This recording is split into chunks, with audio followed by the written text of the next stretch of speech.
نحمدہ و نصلی علی رسول الکریم، اما بعد۔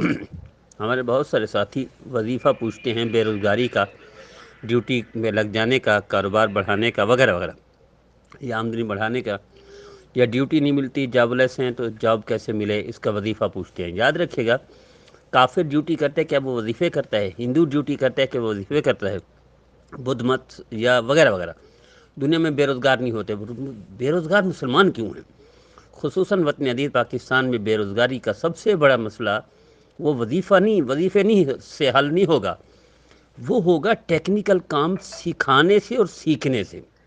ہمارے یہاں المیہ یہ ہے، ہمارے وطن عزیز میں اربوں روپے اس پر رکھتے ہیں کہ لوگوں کو 4,000 دیں، ماہانہ 3,000 دیں، لیکن انہی لوگوں کو کام نہیں سکھاتے، انہی لوگوں کو ٹیکنیکل جاب نہیں دیتے، ٹیکنیکل تربیت نہیں دیتے، جس کی وجہ سے بے روزگاری ہے اور فقیری بڑھ رہی ہے، بے روزگاری بڑھ رہی ہے، جاب لیس